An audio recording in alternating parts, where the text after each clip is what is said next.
materi yang diminta ke saya itu terkait dengan persepsi komunikasi dalam bencana alam ya. Ini menarik sekali topiknya karena aspek-aspek komunikasi terkait dengan persepsi ini menjadi hal yang penting dicermati oleh kita, terutama yang bergerak di bidang kebencanaan ya, termasuk juga yang mendalami bidang lingkungan, bidang resiko. Apa sih, Pak, yang membangun sistem seperti itu dan kiat apa sehingga ada suatu wadah komunikasi yang efektif sehingga kita ketika di lapangan untuk mengimplementasikannya tidak istilahnya tidak ada saling nanti adalah Pak miskomunikasi. Seperti apa trik yang dan kiatnya itu seperti apa? Ingin membangun satu sistem yang tangguh di dalam kebencanaan.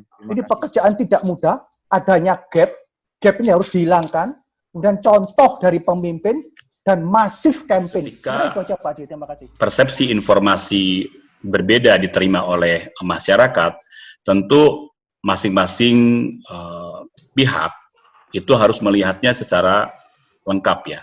Apalagi dengan regulasi-regulasi yang berkembang sangat dinamis ya, aturan pemerintah dari pusat hingga daerah, kemudian juga tadi seperti saya bilang bahwa ada peta atau istilahnya bagaimana melihat para pemangku kepentingan ini sebagai bagian yang tidak terpisahkan dalam memahami informasi-informasi yang muncul di untuk menyampaikan tentang persepsi dan komunikasi publik. Yang saya ingin sampaikan tentang komunikasi publik juga dikaitkan dengan bagaimana persepsi yang kita harus jadikan sebagai objeknya dan bagaimana caranya bisa kita lakukan satu rumusan komunikasi untuk bisa merubah satu persepsi atau membuat masyarakat itu menjadi bergerak dan bertindak seperti apa yang bagaimana kita menjadi komunikator yang baik, menyampaikan pesan yang baik. Antaranya adalah kita harus mengetahui isi materi yang akan kita sampaikan, kemudian kita tahu siapa yang akan kita ajak bicara, kemudian kita paham situasinya. Dalam komunikasi itu kita harus terus memberikan feedback namanya. Feedback yang bisa diciptakan oleh pihak tertentu untuk menegatifkan isi dari komunikasi. Menyampaikan mengenai pandemi pada tahun 2020, kemudian WHO pada Maret kemarin menyampaikan adanya infodemi, yaitu kondisi ketika banyak sekali informasi sehingga justru membuat kabur semuanya dan menyulitkan berbagai hal yang kita lakukan.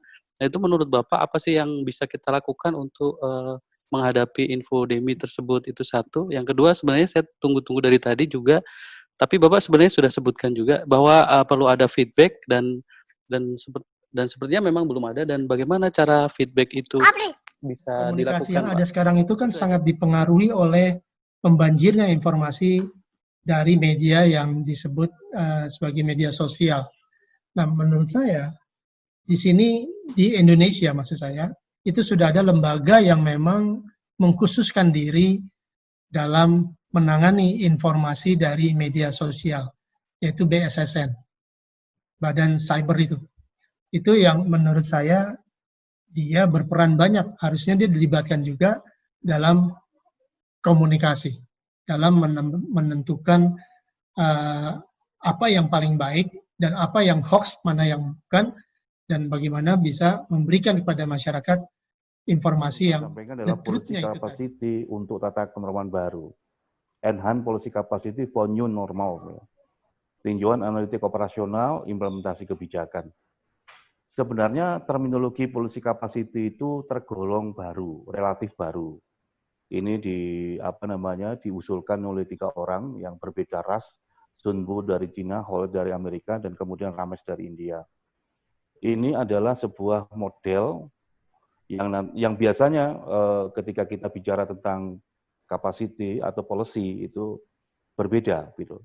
Ada namanya, kalau dalam konteks risk reduction itu ada capacity yang fungsi daripada daripada risk reduction, hazard, vulnerable sama itu, dan kemudian policy kebijakan. Nah, ini kemudian ada semacam upaya dari 3 orang ini untuk merangkum semuanya yang strong leadership.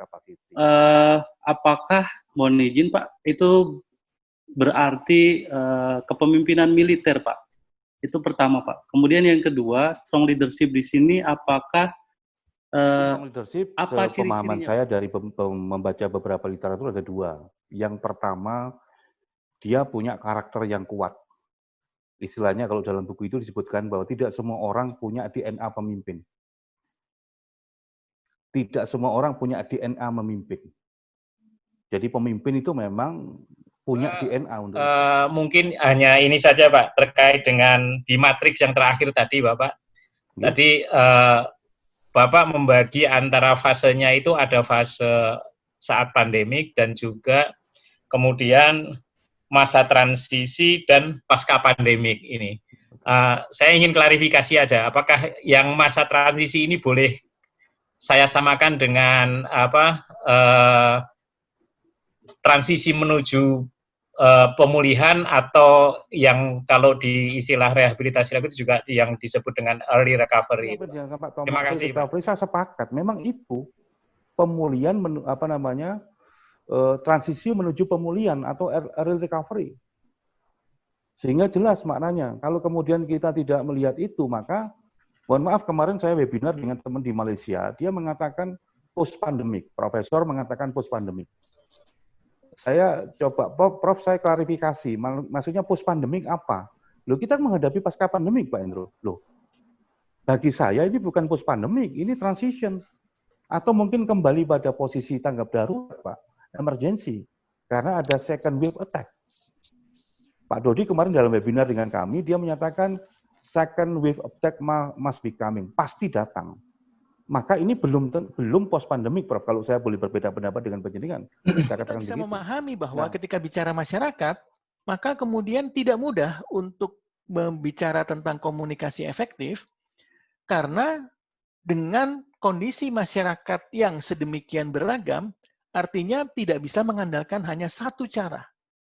Jadi nggak ada rumus bahwa harus begini maka semuanya dengan online akan itu mengerti. kan kita lihat komunikasinya itu kan nggak saya rasa nggak efektif dengan Zoom seperti ini, orang harus berjam-jam dan sebagainya. Nah, kalau misalnya kita kan mencoba untuk kemarin itu uji coba untuk di kelas dasar manajemen kita pakai online dengan menggunakan Zoom, hanya mungkin Zoom-nya itu hanya sekitar 30-45 menit. Apakah itu harus mengikuti akidah iCare yang Mas Indra tadi sebutkan? Karena kalau kita harus introduction dulu, kemudian sampai dengan tahapan CARR itu kan butuh waktu lama, dan pasti peserta juga ada sedikit kebutuhan, terutama peserta daerah. Nah itu apakah semuanya harus pakai, ataukah cukup hanya mungkin sebentar-sebentar saja kemudian masuk ke inti iCare itu ada yang linear ya, jadi harus ICARE.